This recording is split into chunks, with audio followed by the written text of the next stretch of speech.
Vamos a compartir la pantalla. Permítame. Muy bien, discúlpenos si todo sale bien, porque uno nunca sabe. Muy bien, perfecto.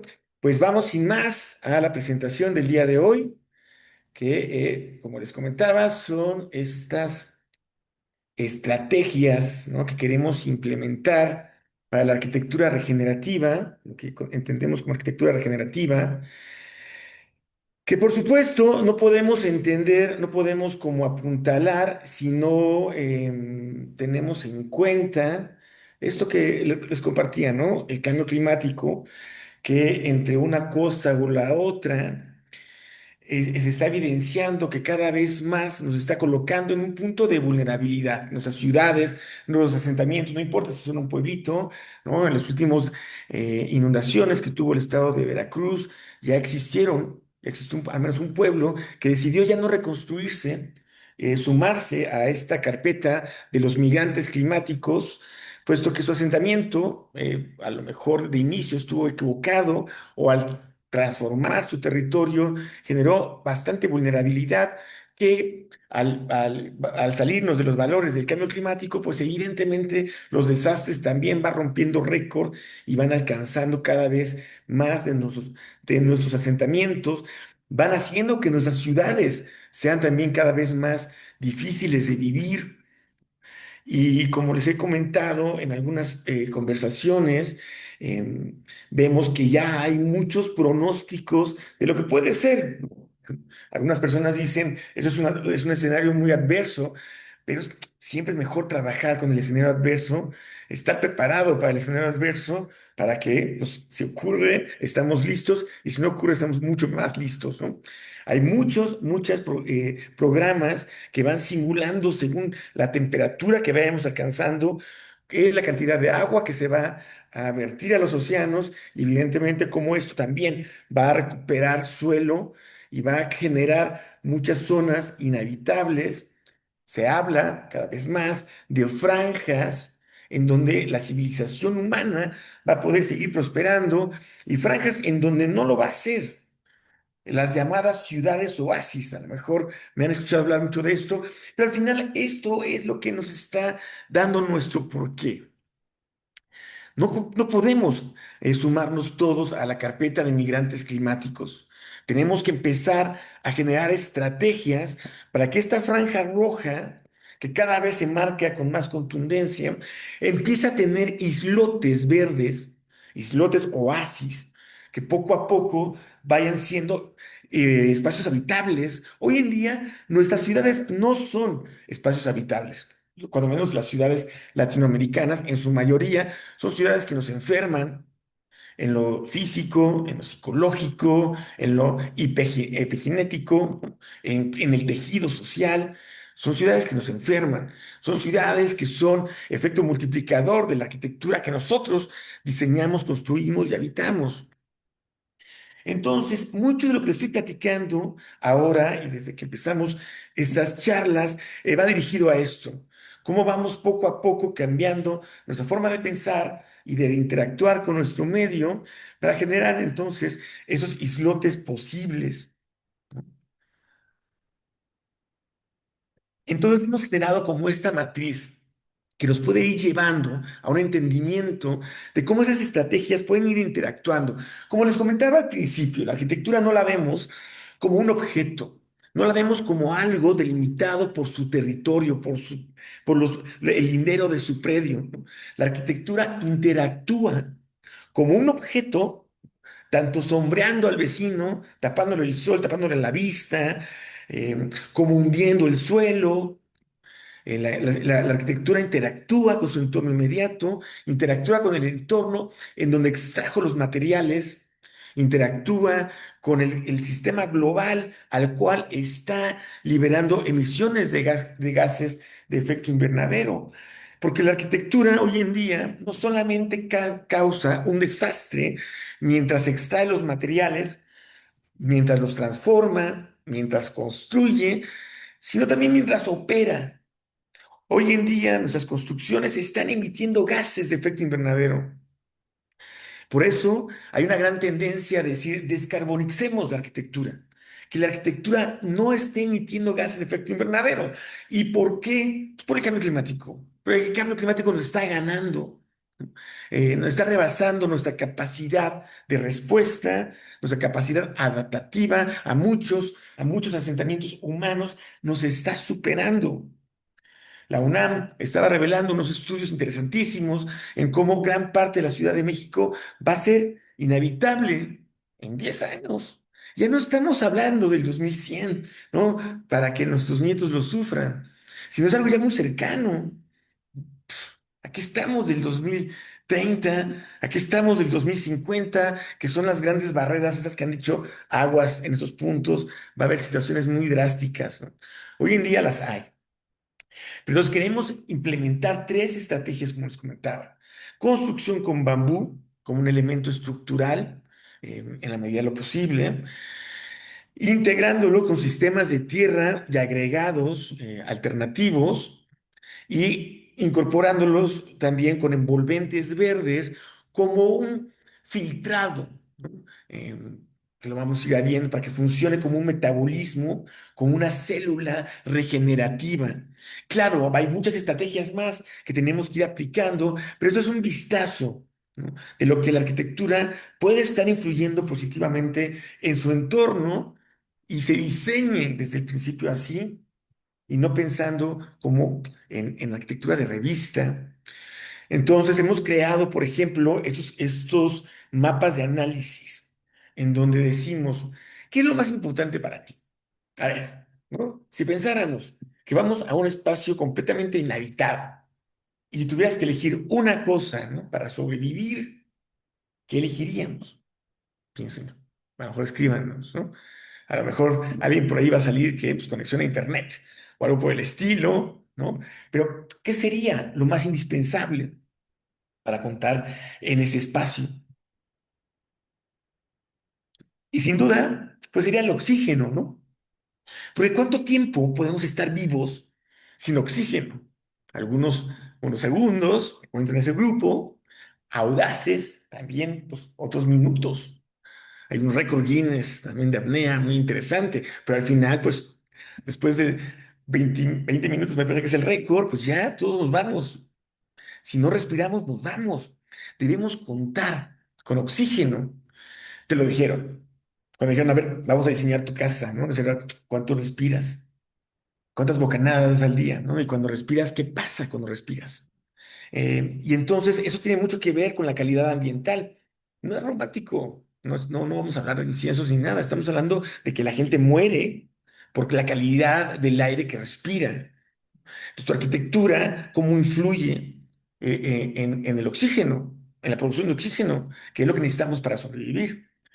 Y cuando lo mandamos a esa matriz muy como aún intuitiva, porque vamos a ir poco a poco poniéndole sus rangos, vemos que si la arquitectura se llena con bambú, pues en el momento de la obra, pues no hay tanto impacto en el oxígeno, pero tiene impacto en las fábricas de bambú, que son estos grandes bosques que sembraríamos, ¿no? Si todos poco a poco nos vamos sumando a usar más el bambú, ¿no? Entonces estaríamos demandando bosques en suelos, obviamente, en suelos degradados, como sellando cicatrices en entornos urbanos también.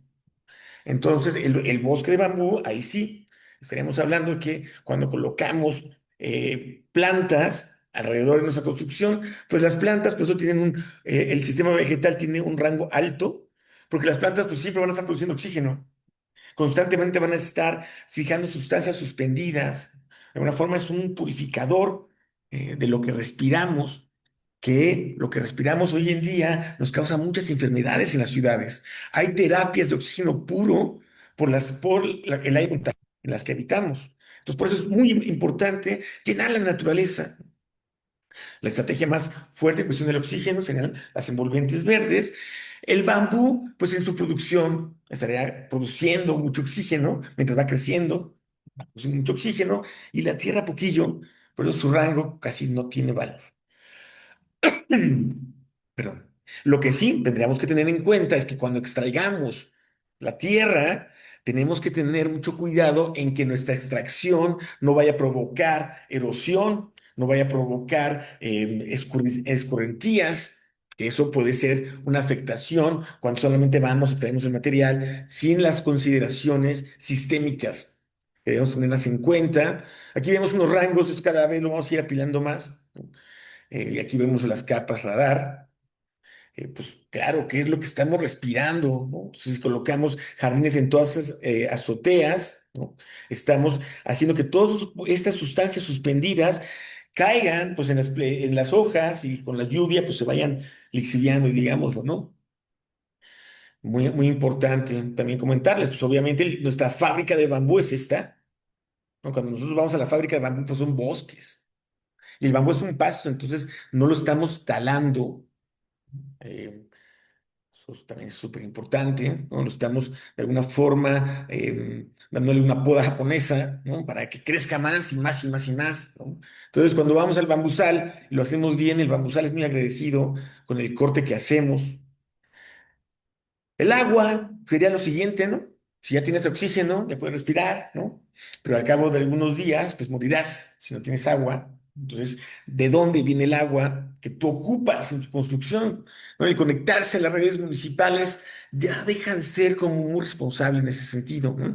Tendrías que ver de dónde viene el agua que vas a consumir, puesto que hoy en día las redes que están establecidas de extracción de agua, como su nombre lo dice, son extractivas degenerativas, que solamente es meten un tubo y se acabaron el nivel más profundo, más profundo, más profundo, y entre más profundo vaya el pozo, pues también hay más pues, sustancias en el agua que pues no, ya no pasan la norma para consumo humano, porque cada vez tienen más como sedimentos, porque van más profundos.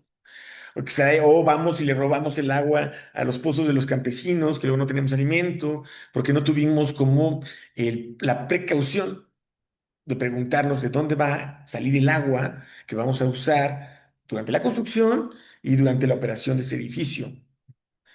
Entonces, acá pues vemos bien rankeados nuevamente el sistema vegetal, porque el sistema vegetal va muy diseñado a ser tu primer filtro de captación de agua pluvial.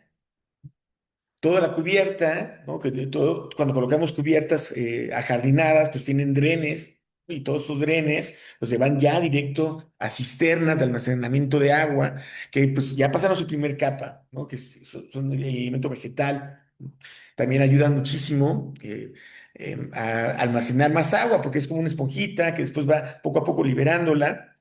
Después tenemos varios filtros más, ¿no? Pero es muy importante que esos como elementos que van en el sistema. También durante el agua, cuando la ocupamos, el agua jabonosa, la separamos. Y esa agua jabonosa es muy sencillo de tratarla también con plantas. Normalmente se tratan en jardineras, de vasos comunicantes, pero en entornos urbanos es muy complicado ir poniendo jardineras, ¿no? Luego no tienes espacio, ¿no? Por eso también hemos diseñado algunos muros, lo vamos a ver ahorita.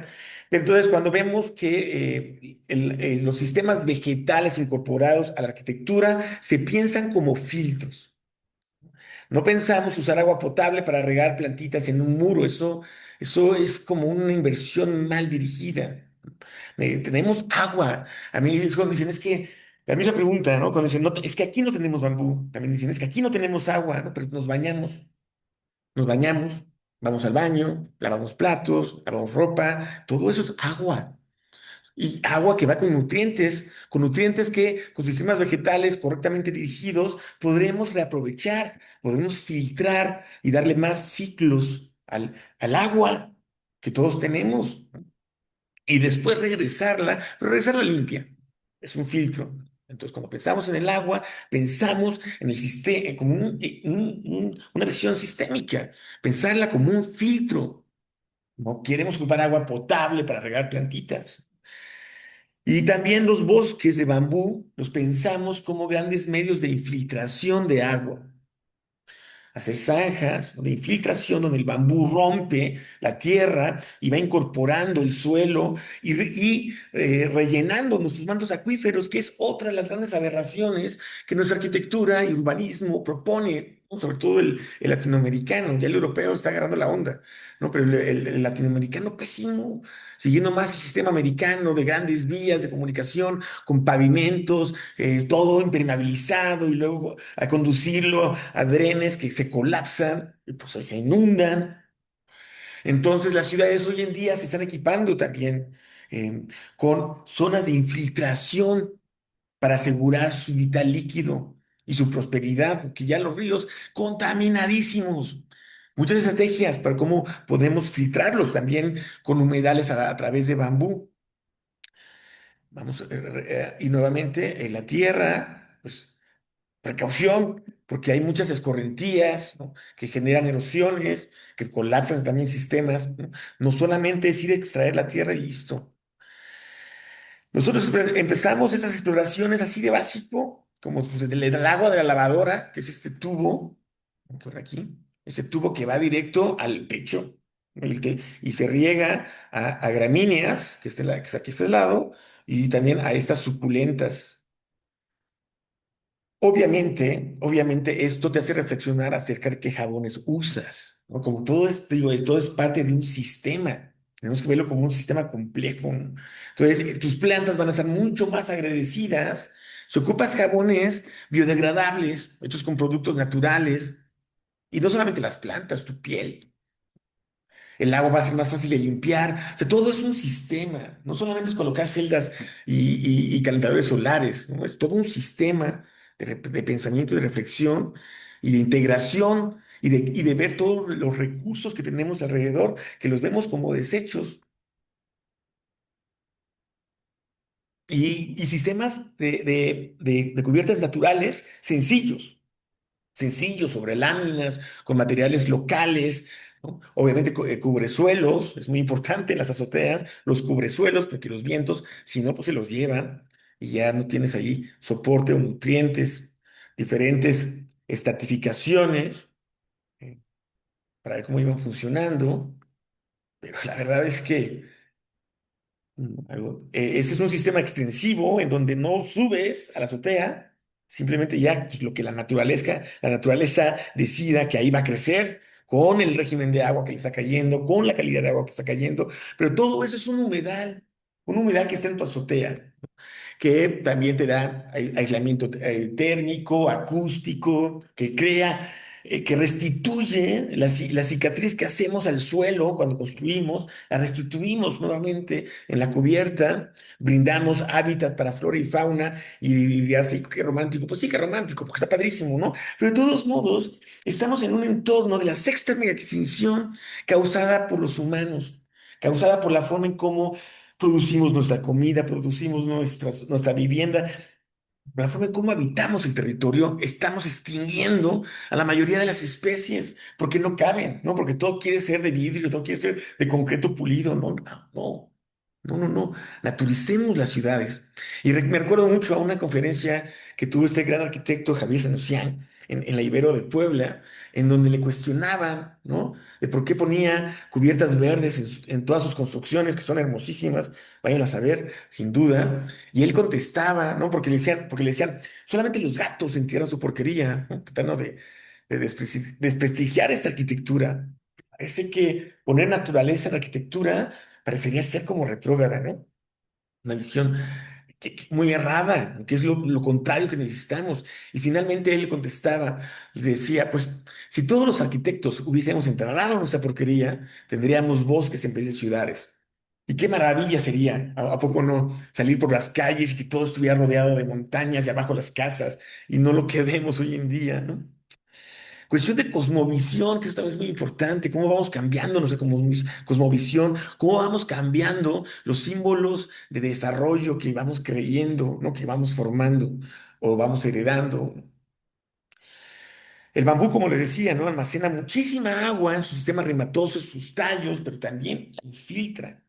Entonces, cuando hablamos de bambú, hablamos de cómo vamos creando esos islotes verdes a través de nuestros pueblos, a través de nuestras ciudades. Y ya sé que me estarán diciendo, pero es que hay más vegetación, hay biodiversidad local y el bambú no es de aquí, el bambú es de casi de todos lados.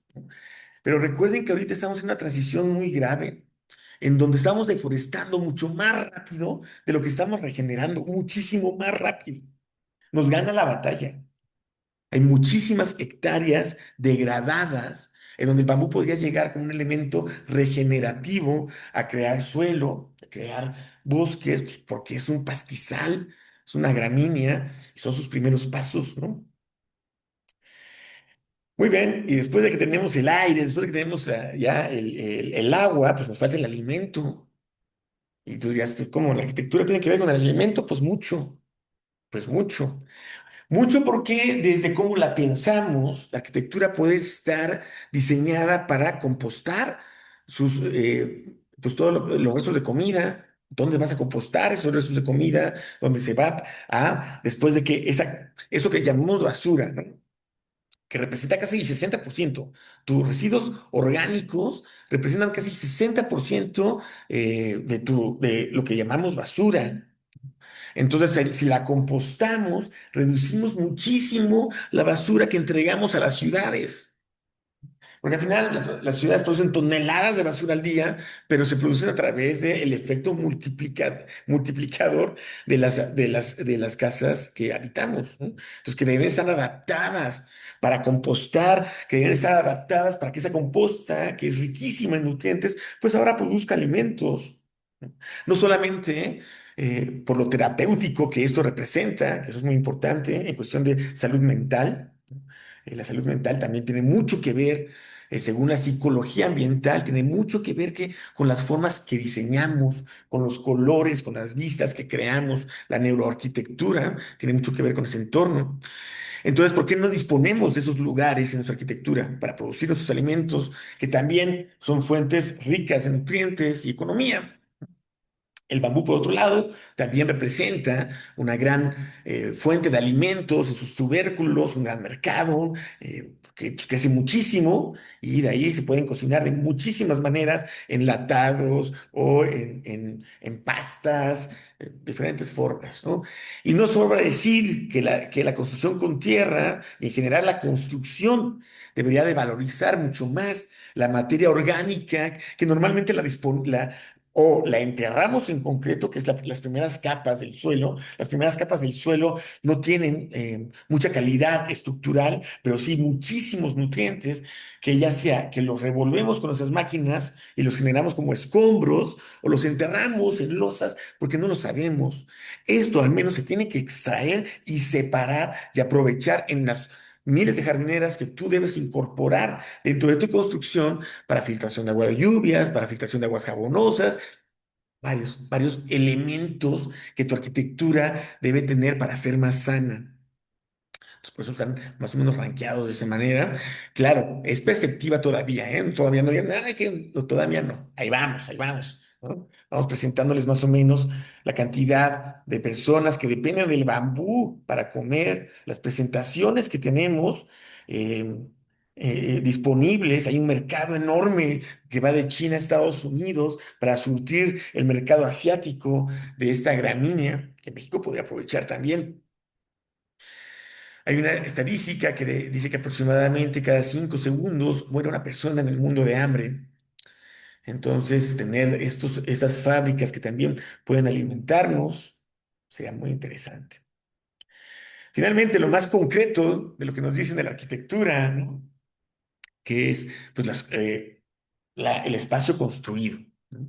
Y aquí en el elemento vegetal no se rankea tan alto, porque fuera de estas estrategias de ramatectura, que es como construir entornos habitables con ramas súper interesantes, pues no va mucho más allá de eso.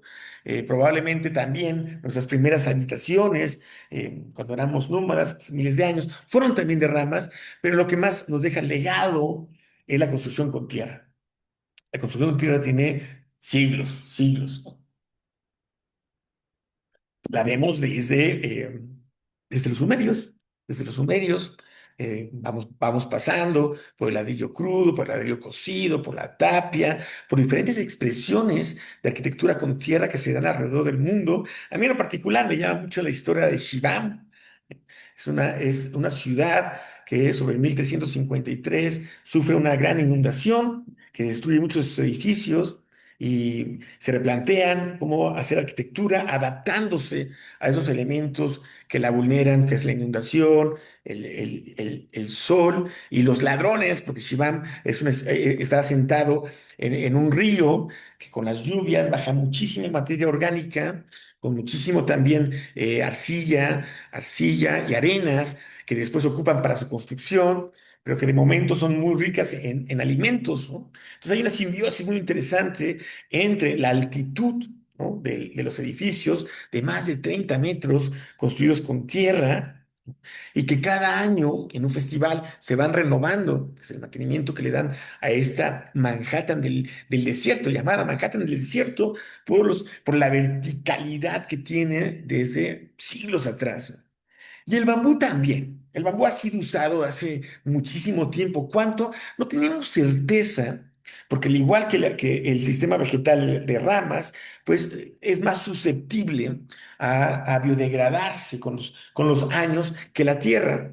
Pero sí hay vestigios de uso del bambú en muchísimas tradiciones de pueblos antiguos. Y vemos aquí en este mapa de cráter muy interesante, en donde hay las coincidencias de las grandes construcciones de tierra con la franja sísmica y y el desarrollo de las grandes civilizaciones humanas, que hay una transversalidad, un paralelismo en esos entornos, y también con el bambú, ¿no? En las franjas en donde el bambú se da y se ubican construcciones eh, que coinciden muy bien, se llevan muy bien, porque la construcción digamos, de vegetales, ramas, con tierra, lodos, se ha dado en todo el mundo, de alguna u otra forma, ¿no? En donde se disponen esos materiales con diferentes expresiones, porque las fibras resisten tensiones, las tierras, compresión, una especie de concreto armado de lo que conoceríamos hoy en día, como vemos que en México también, desde hace muchísimos años, se han ubicado de forma, eso fue Gilberto Cortés, si no tengo un error, que ubicó las especies endémicas o nativas de los lugares en México. Y podemos ver que de norte a sur tenemos existencia de bambú nativo. No plantaciones, que plantaciones hay muchas más, y no el bambú que se siembra alrededor de todas las ciudades de México, que también es bastante. En la tierra también es un recurso muy abundante. En general, casi muchas de las tierras se pueden trabajar o mejorar. Pocas generan grandes retos, como las tierras que tienen muchísima arcilla, que son los tres elementos que vamos a estar identificando cuando ocupemos tierras. Vamos a estar identificando la proporción entre arcillos y limas contra tierra arenosa, que muchas técnicas varían un poquillo, pero normalmente ronda sobre el 65-35, algunas 60-40, tal, pero se van moviendo sobre este rango. La idea es más o menos tener una proporción 1 a 2, que también si lo ves a mortero, uno de cemento por dos de arena, la arena es el agregado, el cemento es el cementante, el pegante, y entonces al más o menos proporcionarla, te da una mezcla que ya variará en cantidad de agua, en cantidad también de fibras y tal, según las técnicas que tengas, que son muchísimas las que se pueden aplicar. Una de las técnicas que siempre hacemos, porque es como muy reveladora, es la de sedimentación, en donde ocupamos una muestra del terreno de excavación. Primero, entonces tú llegas a tu proyecto, vaya, lo primero que haces es que raspas toda la materia orgánica, la negra, que la vas a apartar para hacer tus jardineras, para hacer tus muros verdes, para hacer tus techos verdes, porque es rica en materia orgánica. Y después empiezas a escarbar para tu cimentación, vas a escarbar para tu cisterna, vas a escarbar para tus biodigestores o el sistema de tratamiento que hayas elegido. Y toda esa tierra no la vas a echar a los remolques, ¿no? No es escombro, es materia que tienes que usar para construcción. ¿De acuerdo?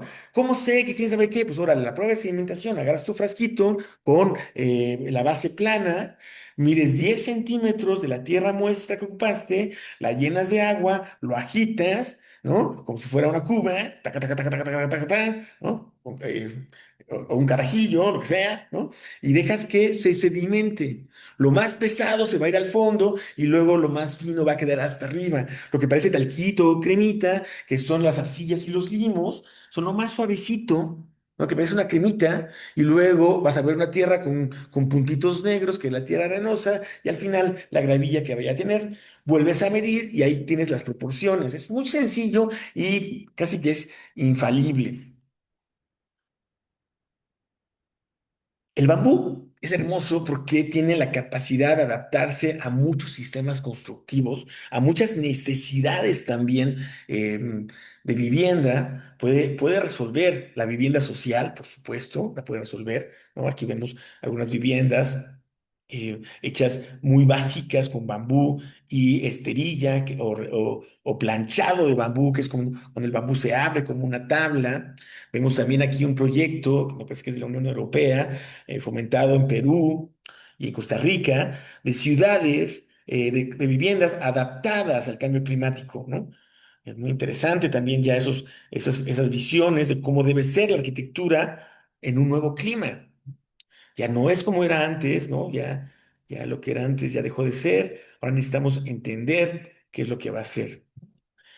Muy bien, y pues también grandes construcciones como estas en Bali, que son hermosísimas, pero también súper costosas, ¿no? Entonces se adapta a diferentes necesidades y diferentes presupuestos, diferentes técnicas, diferentes diseños. Es un material muy versátil, muy versátil.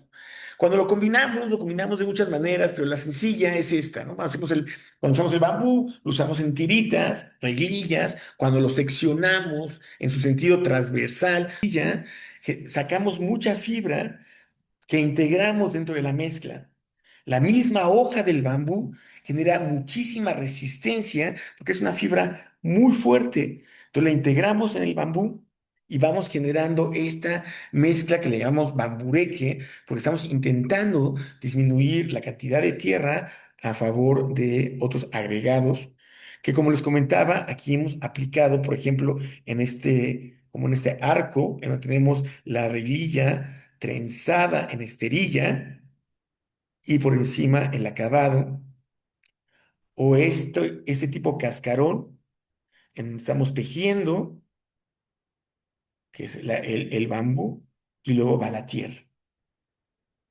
Lo hemos aplicado en diferentes puntos, también como un poquito más el pajareque clásico, pero sobre él también va el mismo concepto de estar ocupando el bambú y la tierra para disminuir el uso de... Aquí tendría que haber habido, en construcción convencional, varilla, cemento, arena, grava, agua, madera por la siembra, y todo eso se extrajo de pues, la mayoría del subsuelo, ocasionando problemas. Es la parte de la arquitectura regenerativa, ¿no? Hemos también ocupado especies de muros colados de tierra, en donde también agregamos muchas botellas de vidrio, latas, ¿no? Como de basurero, ¿no? En comunidades que es difícil reciclar, pues que queden acá adentro es mucho mejor. Aportan también algo de termicidad y acústica a los muros. También como elemento de tierra colada, ¿no? Hacemos una mezcla, vamos integrando el bambú en ciertas separaciones de reglilla, y luego, como si fuera un muro, colamos, como el muro de concreto colado, es la apariencia final, la mezcla, ¿no? Entonces al final quedan como integrados los tres en un sistema. Aquí vemos el uso de esto, ¿no? El bambú como nivel estructural, es la propuesta, integrado con otras fibras, lo que sea, en este caso es la reguilla, pero también podemos ocupar el carrizo, que todo eso al final es como una arquitectura basada en la naturaleza. ¿Qué tanta naturaleza podemos ir metiendo en la arquitectura y lo integramos dentro de la economía? Así me pasó con el bambú. Yo creo que muchos bambuceros tienen esa historia también, ¿no? Me acuerdo la primera vez que fui a cortar bambú para construir. Le pregunté al campesino que cuánto nos iba a cobrar el culmo, que es la pieza, cómo se vende el bambú.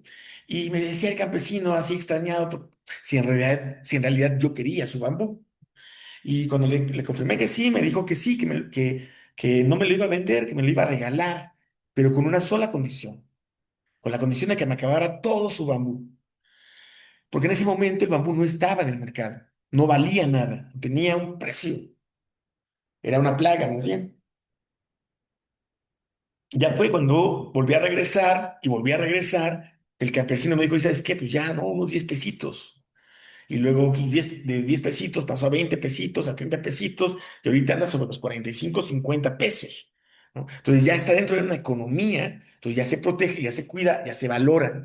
Entonces, entre más elementos de la naturaleza podamos insertar en nuestra arquitectura, pues de alguna forma le estaremos dando valor, aunque sea el económico, pero lo va a hacer crecer, aunque eso es muy importante. Entonces, esa es como la prueba, la palabra o la búsqueda, ¿no? La cimentación, también en este caso lo hicimos con estos postes de Pemex, ¿no? Esos postes de madera preservados con ácido, con CCA, me parece, ¿no? Entonces, esos son troncos que van a durar muchísimo tiempo y que están ahí botados. Entonces, si tienes la oportunidad de usarlos dentro de tu cimentación, está padrísimo, está genial, ¿no? Y al final es la arquitectura que va asimilando los recursos y al asimilar los recursos que la naturaleza provee, estás disminuyendo la necesidad de recursos que la industria te provee. Y la industria, pues sí, está cocinando un gran problema.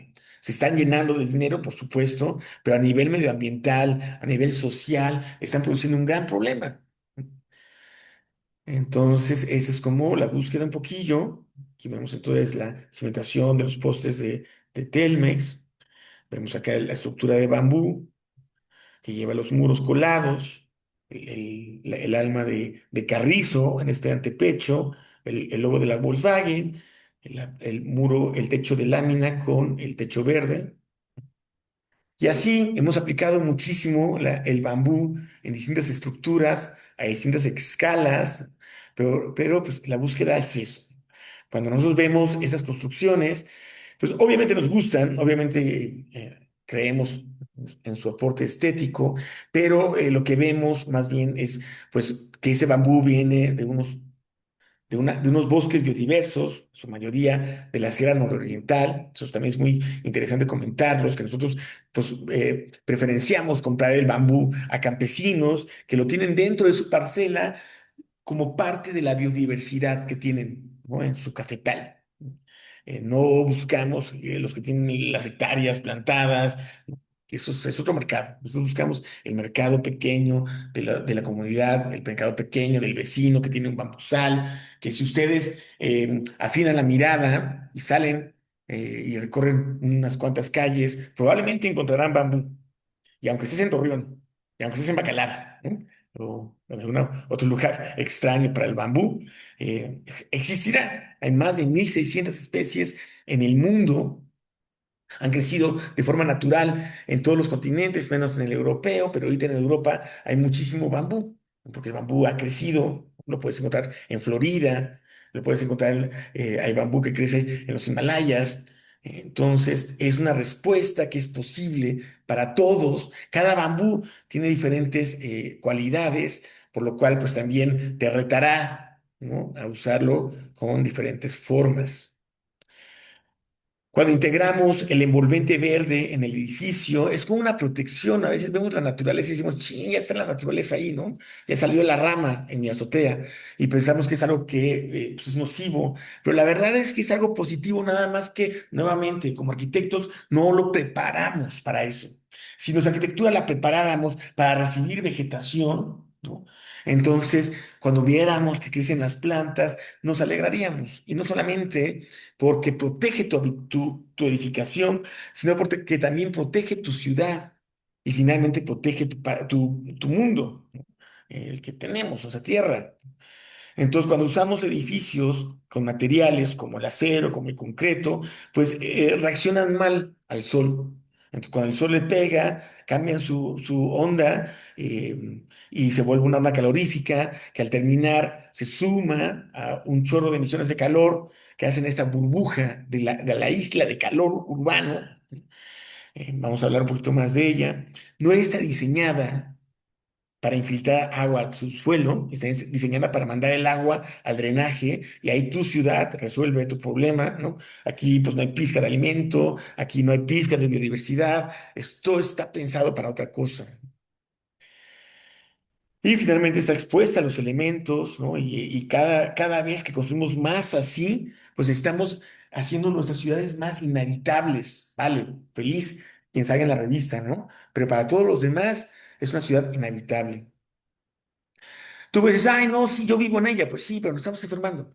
Cada día que estamos allí, cada vez que estamos respirando, nos estamos enfermando, ¿no? Y nos estamos acoplando a estar enfermos. Pues si le ponemos vegetación, miren qué bonito, ya, ¿no? Ya lo excomulgamos, ¿no? Perdón, lo perdonamos. Pero bueno, cuando tienes un elemento vegetal en tu cubierta, pues como digo, ¿no? Vamos a promover la infiltración de agua, vamos a evaporarla también, vamos a retenerla, también es muy importante, ¿no? Esto va a mejorar las condiciones térmicas de tu edificio, entonces vas a necesitar menos aire acondicionado, vas a necesitar menos ventiladores, vas a gastar menos energía, que esa es la apuesta, no más energía, no más cosas, sino menos, menos, menos, como distinto para que sea menos, ¿no? Esto va a producir oxígeno, ¿no? Entonces aquí cubres tu cuota de oxígeno. También, pues, genera un impermeabilizante muy alto ante las intemperies. Vamos avanzando. Tenemos también, cuando pensamos en la arquitectura, ustedes no sé si consideran la cuestión empleo, pero cuando integramos esos elementos a la arquitectura, estamos promoviendo el empleo. Hay un artesano en el bambú que está labrando las conexiones, hay un campesino que lo está sembrando, que lo está...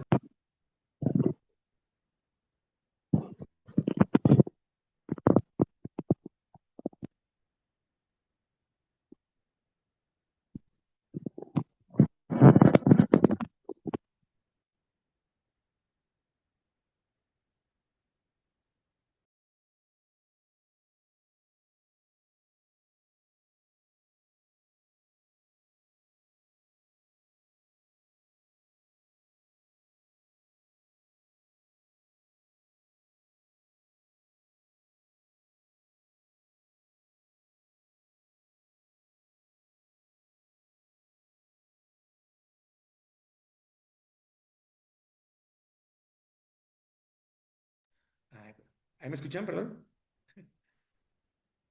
Hola, hola. ¿Ahí me escuchan? Perfecto. Entonces, como les comentaba, empleo, ¿no? El empleo es muy importante porque cuando vemos la arquitectura no solamente vemos la gente que la labra, ¿no? Aquí hay un artesano que está labrando la arquitectura con bambú, va a haber una persona que está haciendo el adobe, pero va a haber también persona que va a darle mantenimiento, va a haber personas que van a estar trabajando sobre producción de plantas. Porque lo necesitamos, va a haber gente que va a estar trabajando sobre hacer recolecta de residuos orgánicos para hacer composta, porque cada vez va a haber más demanda de composta en la ciudad. Entonces, en vez de tirarla, te la van a comprar. Va a haber como una economía circular. Ciertamente también en tierra va a haber alguien que va a estar batiendo el lodo, que va a estar haciendo adobes, que lo va a estar apilando. Hay una economía que vas creando. Y no es la economía de lo que te ahorras en la obra, que también eso es muy interesante, ¿no? En todo lo que hemos mencionado, evidentemente hay ahorros, pero cuando hablamos de economía, hablamos de una economía circular, de cómo integramos la arquitectura también. Cuando integramos naturaleza, también integramos mano de obra. Así en México, que estamos llenos de artesanos. Y bueno, los millones de personas que viven del bambú, de los empleos que hay del bambú, es muy versátil. En cuestión de la tierra, también se generan nuevos empleos. Nosotros hemos aplicado muchas azoteas verdes en escuelas rurales, que es muy, muy interesante el tema de que pues, la juventud, los niños, ya no tienen contacto con la tierra. Ya no, ya no saben lo que el padre sabía de ararla, de nutrirla, pues, de alimentarse de ella, ¿no? Y entonces aquí estamos en los primeros pasos de reconocimiento de especies. Pero pues, por ahí tenemos que ir retejiendo otra vez este tejido que nos hará ciudades sanas, ciudades habitables, esos islotes de los que hemos hablado. La arquitectura al final también nos tiene que ayudar. adaptarnos al cambio climático, ¿no? Ya no es como viable que tú digas, voy a seguir construyendo sin entender cuánta energía estoy sacrificando en el proyecto, cómo voy a construirla para adaptarse a una realidad que ya existe, que es el cambio climático. Una de ellas muy clara es la isla de calor urbana, que es precisamente cómo construimos nuestros entornos urbanos, que al final terminan siendo mucho más calientes que su entorno. Ese es el concepto de la isla de calor urbana. Aquí vemos una cámara térmica, vemos la zona expuesta de construcción, que nos encanta dejarla así, ¿no? Y la zona ajardinada y cómo se evidencia en temperatura. Entonces, evidentemente, si empezamos a hacer arquitectura de este tipo, enfriaremos nuestra Ricardo, ciudad, otra vez creo que se está escuchando. las sombras de islas que enfrían entonces las ciudades. Esto no es un invento, eso está pasando en muchas ciudades europeas que están generando esas islas de sombra, porque las olas de calor están matando gente. ¿Ah? Entonces, nuestra arquitectura, hecha como está matando gente, está provocando la inundación. Pero, por ejemplo, si aplicamos bambú, con el concepto de las franjas de infiltración, con el concepto de que las construcciones son más ligeras, no pesan tanto, no hunden tanto el suelo, con el concepto también la estrategia de tierra, en donde toda esa agua, por un lado, se va a infiltrar al subsuelo, por otro lado, en los techos se va a almacenar, porque es como una especie de esponja, va a disminuir la presión de los servicios municipales y por ello va a disminuir la afectación de inundaciones, acompañados también con zonas inundables, las ciudades esponja. No les estoy hablando de nada ficticio, eso está pasando. En Alemania se está poniendo por ley que haya techos verdes con este propósito de disminuir la carga hacia las instalaciones municipales. Esas estrategias necesitamos aplicarlas ya. Hablamos también de los incendios, por supuesto, al cubrirla de vegetación, al construirla con bambú repellado con tierra, estamos dándoles grados ignífugos, retardantes ignífugos bastante grandes. Si tu techo, porque son dos sistemas, si tu envolvente verde es intensivo, quiere decir que va a tener río constante, entonces esto va a ser un retardante de fuego impresionante. También está aplicado entre estos puntos. El bambú aquí no interactúa tanto, pero tenemos esta parte de que podemos prevenir incendios en las ciudades, en los pueblos, en todos los asentamientos humanos, ¿vale? Hablemos también en adaptación al cambio climático de soberanía alimentaria. Al final, el uso intensivo de bambú va a provocar un mercado también de consumir el bambú, por supuesto, pero también el bambú provoca suelo. Ahorita nuestras construcciones que hacemos normalmente provocan desiertos, desertificamos, erosionamos, ¿no? Somos un desastre. Pero con el bambú vamos a resanar y vamos a aprovecharlo en más de 2000 aplicaciones que tiene.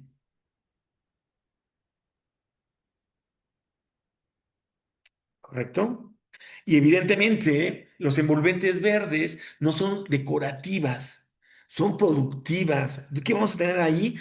Plantas diseñadas para los espacios que tengan ciertos contaminantes. La NASA, por ejemplo, hizo un estudio muy grande en cómo ponía plantas en cada uno de sus espacios para cada uno de los contaminantes, que las pinturas, que los solventes, que las telas, que todo lo que usamos provoca en el ambiente. Entonces desintoxicamos con plantas, por un lado, pero por otro lado también producimos alimentos. Entonces son muros regenerativos, son techos regenerativos, pero también otras secciones productivas. Hoy en día hay granjas verticales que producen una cantidad enorme de alimento con uso eficiente del agua, con uso eficiente de los nutrientes en las ciudades. Muy importante, recuerden que estamos generando esos islotes dentro de esa franja de espacios eh, inhabitables. Y cuando hablamos del hundimiento, como nos comentaba, pues también tiene mucho que ver que construyamos con el bambú, que infiltremos el agua al subsuelo para que no se desinfle, por decirlo de una manera.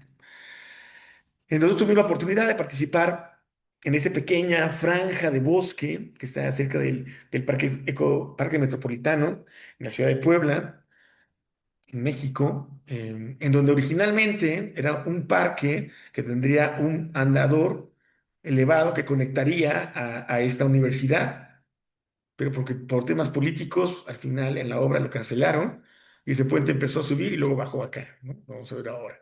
Pero el tema es que estaba colocado en una zona de Tepetate, una zona que no tiene, que era un banco de tiro, que sacaron muchísimo escombro de ahí y lo dejaron así. Todo esto es el Tepetate que ya se había liberado después de muchas toneladas que sacaron ahí de escombro. Otra vez se detuvo. Gracias, Javier. ¿En qué parte?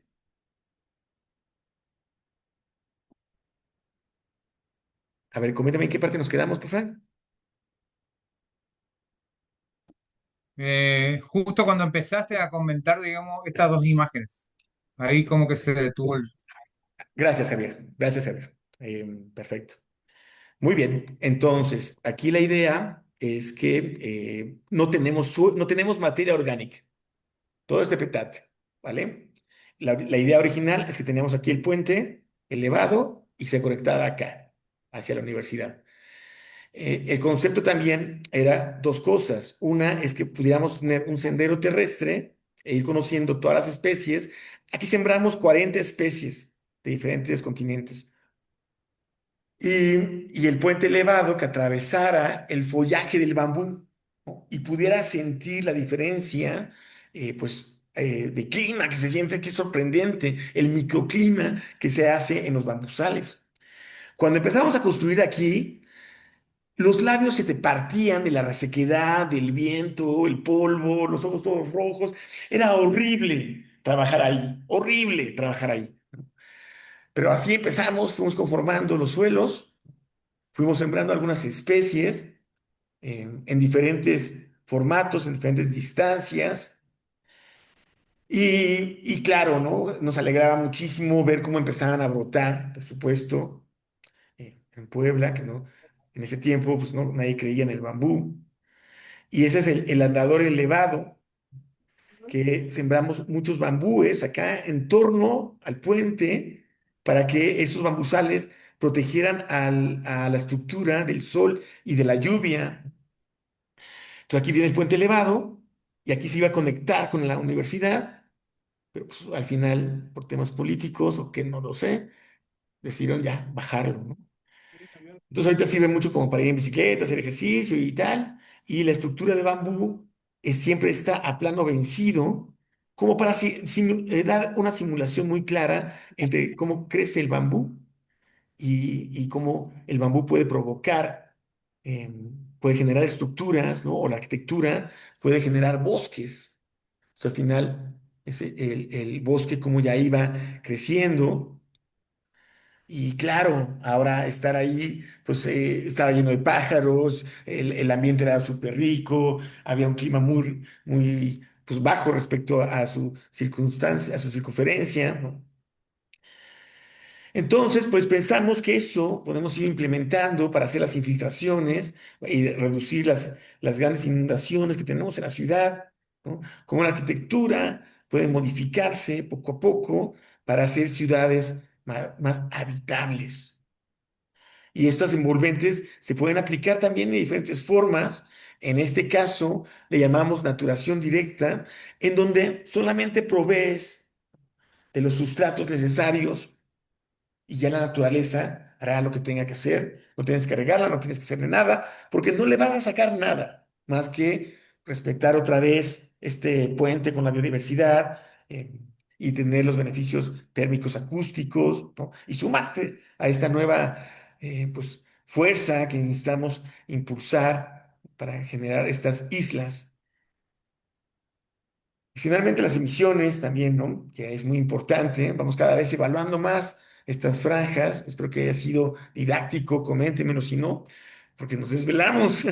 La verdad se nos ocurrió ayer y lo empezamos a hacer. Eh, Esperamos que haya valido la pena. Aquí comentarles que hay muchas ciudades, por ejemplo, como Berlín, ¿no? Que tienen compromisos que para el 2050 no van a emitir ningún gas de efecto invernadero. Cuando sabemos que pues, la construcción anda vinculada sobre el 40, el 45% de los gases de efecto invernadero, cuando sabemos que las ciudades consumen más del 75% de todo lo que la naturaleza produce, sabemos que es un gran reto. Pero yo creo que son las ciudades que necesitamos pensar ahora y son las arquitectura o la arquitectura que necesitamos impulsar sin duda. Una arquitectura que, esto es un jardín en una azotea, en donde, como les comentaba, en Berlín, pues ya casi es de ley que tienes que colocar tus azoteas verdes, pues, si te gusta o no te gusta, ¿no? Y claro que pues, los alemanes también lo hacen con gusto porque saben por qué lo están haciendo. Y finalmente, pues, es este gran mapita que tuvimos el día de hoy. eh, y es a través de esto, de esta matriz, que queremos estar tratando de impulsar estas nuevas formas de entender y de hacer arquitectura. Espero que les haya parecido de interés, que haya sido provechoso. Disculpen por la mala señal, caray. Y pues cualquier duda o pregunta, aquí andamos. Si quieren, ahora sí podemos abrir los micrófonos y y todo padrísimo. Micrófonos, si se pueden dejar ver, estaría genial. No me hagan leer porque ya casi no leo y estoy resistiéndome a usar lentes, caray. Según tengo que esforzarme, me voy a esforzar. ¿Nos escucha? ¿Nos escucha? ¿Nos escucha? Qué mal. Perdón. Es muy interesante las ciudades. Existe poca conciencia, sin duda. Así es, Marilena. Poco dinero Hola, también. buen día. Hola, muy buenos días. ¿Cómo estás? Muchas gracias por la exposición, escuchando atentamente. Surgen muchas dudas o inquietudes, más bien. Yo estuve trabajando hace 10 años con la experiencia del bambú a ir a un taller, hicimos una estructura de temazcal. Sin embargo, obviamente fue como una experiencia nada más, no lo he llevado a cabo. Sin embargo, me surgen inquietudes con respecto al material. Em, ¿El bambú puede ser aplicable para todo tipo de climas? Mm, muy interesante. Sí, nosotros lo hemos aplicado a muchos climas. Y siempre vamos con esta visión. El mejor bambú es el bambú que tienes en la zona. Ya sé que me vas a decir que no hay bambú en la zona, pero estoy seguro que sí. Lo vamos a comentar porque hay más de 1.600 especies de bambú. Una misma especie, por decir, vamos a decir, una guadua, ¿no? La guadua musifolia, que es una de las más famosas a nivel mundial, ¿no? Sembrada en Colombia, nos va a dar unos rendimientos de crecimiento interesantísimos, unos rendimientos estructurales también muy interesantes. Pero la misma especie sembrada en la Sierra de Puebla o sembrada en San Luis Potosí, crecen distinto y aportan resistencias distintas. Por ejemplo, lo que hemos notado es que los bambúes, la misma especie, que crece en climas lluviosos y tropicalones, ¿no? Generan diámetros mayores, pero paredes más delgadas. Y esa misma especie, en climas secos, mucho calor y poca humedad, generan diámetros pequeños, pero paredes internas muy gruesas. Y entonces también esta pared gruesa resiste mucho mejor los cambios bruscos de temperatura que se dan en su sitio. Entonces, como que recientemente, por eso que impulsamos mucho la plantación en sitio, ¿no? Que es lo mejor. Entonces, yo te invitaría, si estás, no, ¿en dónde estás? ¿En dónde radicas ahora? Yo radico actualmente aquí en Guerrero, pero me integré a una ecoaldea en la Sierra de Puebla, que está rumbo a Teciutlán, Hueytamalco, Limonteno. Ahí está la ecoaldea que estamos formando, que muy agradecida también por la integración del lugar. Y allá tenemos bambú, pero estoy en todo esto inmerso de la bioconstrucción. Apenas me fui a un taller de cabañas alpinas y otro tipo de estructuras,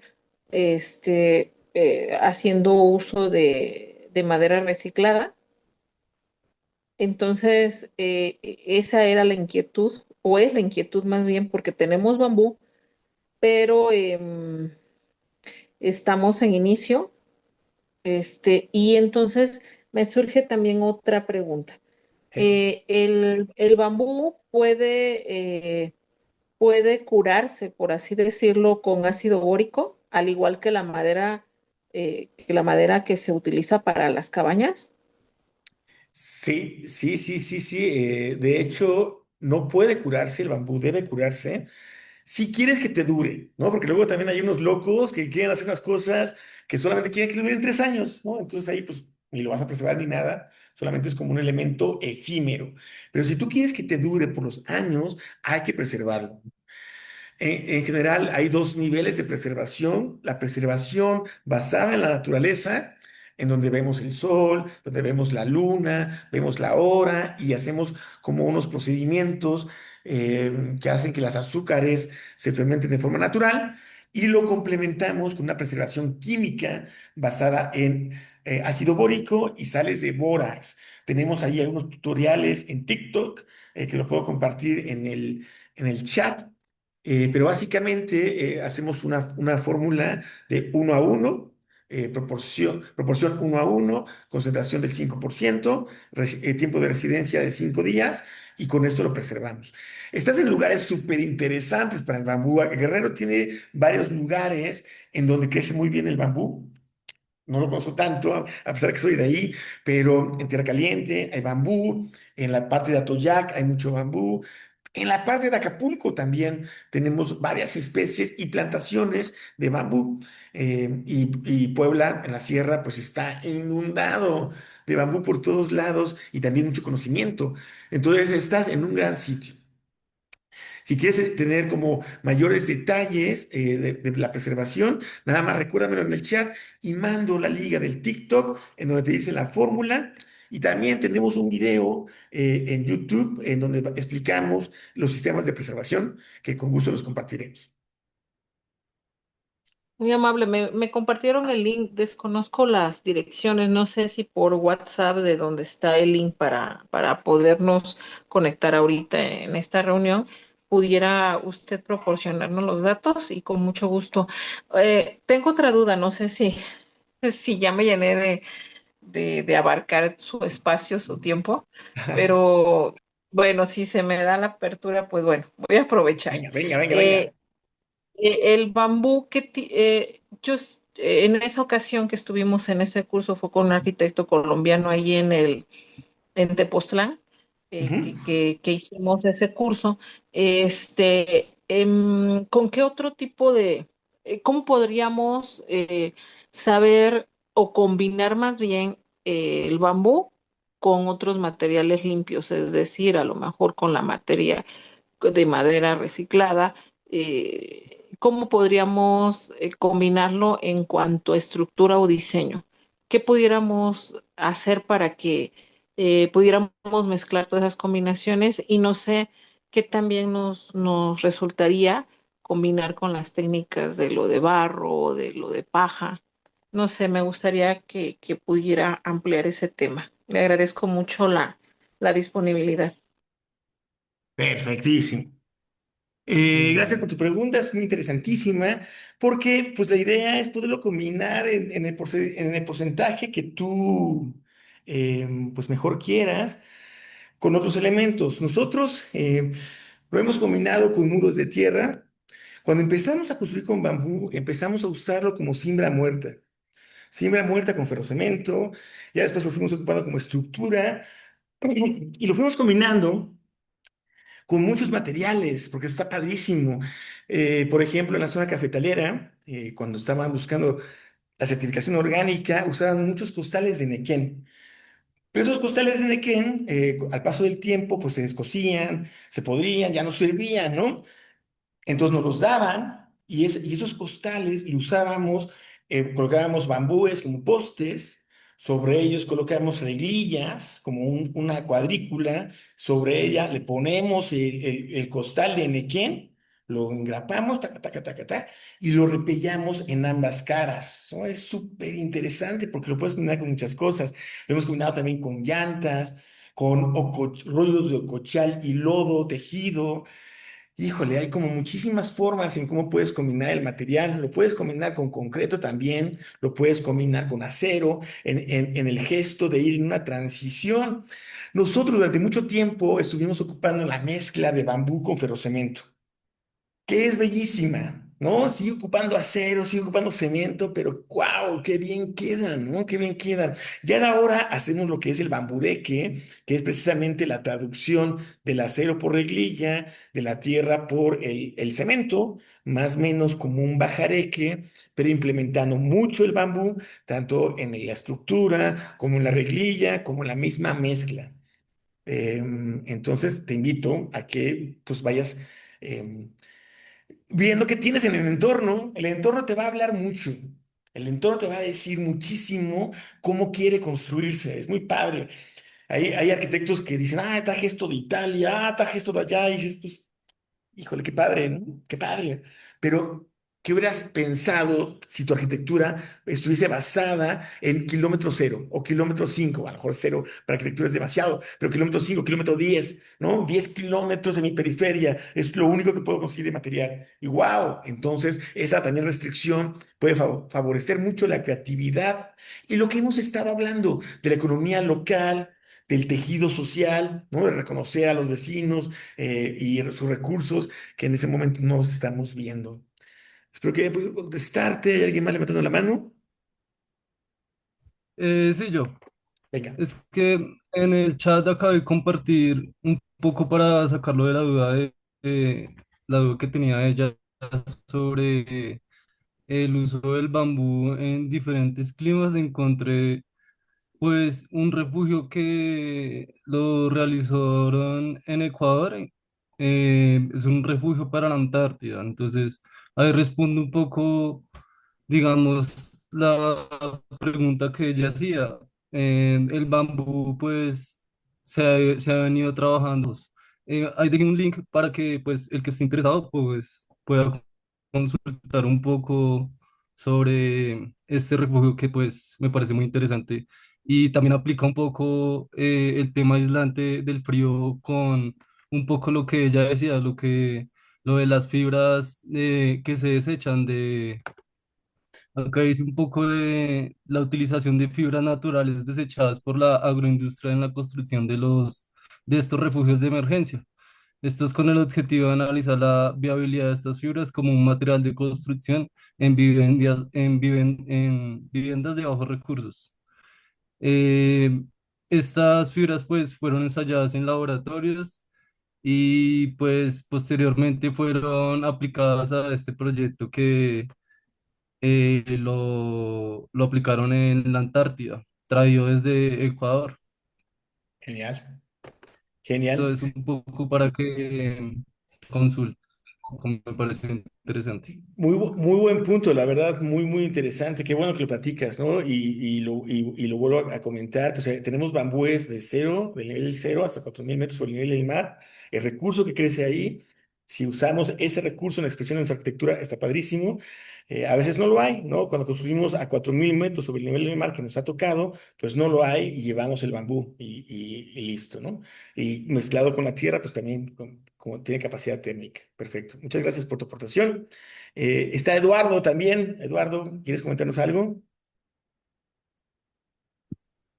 Hola, buenas tardes, ¿me escuchan? Perfectamente, Eduardo, cuéntanos. Ah,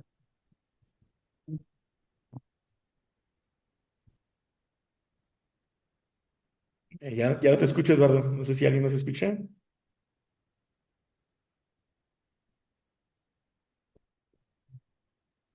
Hola, hola. ¿Se me fue a mí la señal o a Eduardo? Ya soy ciscado.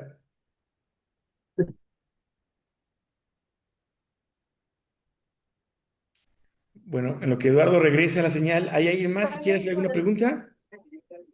Bueno, A ver, ¿sí?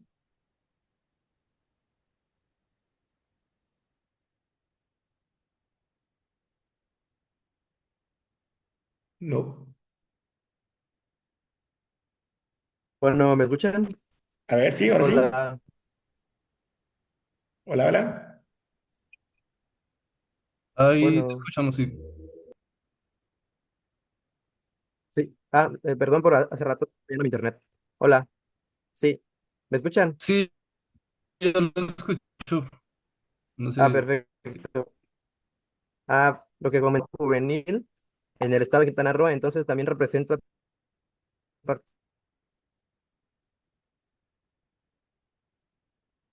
Híjole, Eduardo, creo que sí está muy malo tu... importante que... ¿Me escuchan? Yo no, pero Bueno, no sé si los demás. bueno. ¿Habría alguna forma de contactarme con usted por WhatsApp? Sí, por supuesto. Ahí en el chat en donde estamos, donde les llegó el link, ahí normalmente estamos haciendo las invitaciones a los webinars, estamos haciendo las invitaciones a nuestras clases en línea, y estamos haciendo también nuestras invitaciones a nuestros talleres presenciales. Entonces, si ustedes se mantienen ahí, la promesa que hacemos es que no los vamos a llenar de mensajes solamente para invitarlos a webinars gratuitas como esta, a pláticas en línea, clases en línea, que es un formato completamente distinto a este. Es un formato en donde se te evalúa para saber si realmente estás cachando la información o no, y si apruebas se te da un reconocimiento. Entonces, esas clases en línea, vamos a tener tres en 15 días que las vamos a publicar también en el chat. Entonces, son webinars, clases en línea y los talleres. Entonces, son lo Ah, único que perfecto. publicamos, y normalmente es un mensaje, máximo dos a la semana, y ahí estaremos compartiendo todo. Y también ahí en privado me pueden mandar mensajes y los vamos alimentando, ¿vale? Entonces, por Perfecto. supuesto, Muchas Eduardo, gracias. si quieres ahí comunicar con nosotros, lo agradeceremos muchísimo. Mariluna, porfa, tiene la mano levantada, cuéntanos. Y hola, hola, buenas tardes. Pues como tú sabes, Ricardo, yo soy de la Ciudad de México y pues esto que puse en el chat es que me parece muy interesante sanar las ciudades, pero existe poca conciencia de parte de todo mundo y sobre todo de los gobiernos, ¿no? Es por eso que me dijo Eduardo que él es diputado juvenil y qué gusto encontrar aquí gente que esté dentro del gobierno, porque así se pueden hacer cosas. Y también, ¿por qué? Porque yo creo que el gobierno debe de incentivar esto y apoyar, porque esto de, por ejemplo, poner azoteas verdes no sale tan barato. Entonces debe de ayudarnos el gobierno para poder hacer ese tipo de estrategias, ¿no? Igual el captar el agua de lluvia y todo eso, pues yo he visto cómo, por ejemplo, hacerlo en mi casa y pues sí necesito una lana para, una buena lana para hacerlo, no es tan fácil, ¿no? Entonces, por eso apunté estos puntos de vista aquí en el chat. A los primeros que hay que concientizar, creo, que es a los gobiernos para que el dinero lo utilicen en estas estrategias, ¿no? Bueno, mis puntos de vista. Buenísimos, buenísimos, como siempre, mi estimada Mariluna. Muchas gracias por estar aquí con nosotros, siempre aportando cosas súper interesantes. Y claro, claro que primero, sí, entiendo perfecto, el gobierno debe estar incentivando estas cosas como lo hace en ese caso te decía de Berlín, por supuesto, ¿no? Pero también los arquitectos necesitamos ya estarlo implementando porque normalmente en la arquitectura hacemos bajadas de agua pluvial. Solamente que no las conectamos, ya no hacemos el siguiente paso, ¿no? Hacemos instalaciones de agua jabonosa, pero no las separamos. Estamos a un paso de hacerlo bien, ¿no? Nada más que tenemos que volver a rediseñar la forma en cómo llegamos a un producto arquitectónico, una arquitectura. Cuando ahorita hacemos un proyecto, no pensamos si le ponemos puerta o no, si le ponemos ventana o no, porque sabemos que lo necesita. Yo creo que el sistema de captación de agua de lluvia, tratamiento de aguas jabonosas y cosas que hemos platicado el día de hoy, necesitamos hacerlo ya en nuestras construcciones, ¿no? De ahora en adelante, en nuestros diseños.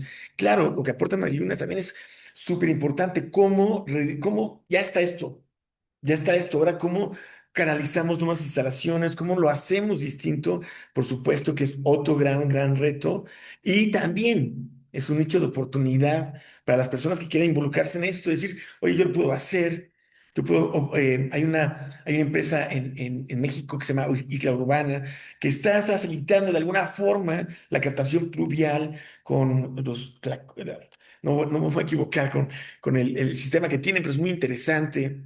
Y así poco a poco tendríamos que ir creando nuevas profesiones dirigidas a esto, dirigidas a poder hacer jardineras filtrantes de aguas residuales, porque ahorita es muy escasa también la gente que lo sabe hacer.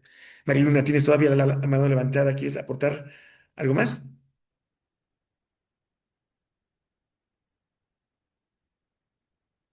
¿Mm? Parece que- No, perdón, Así, ya lo sí. bajé. Ah, gracias. Muy bien, pues nos queda a todos un reto, ¿no? Porque algo que me gustaría haber transmitido en la presentación, y ojalá coménteme si no, es que todas esas soluciones también provienen de nosotros, de lo que hacemos todos los días, desde el gesto de separar tu basura y en vez de hacer basura generar tierra, generar planta, recuperas el agua jabonosa, vamos integrándolo en un sistema que tiene los grandes rangos. Las ciudades que lo han logrado porque tienen al gobierno de lado, tienen a la sociedad de lado y al individuo de lado.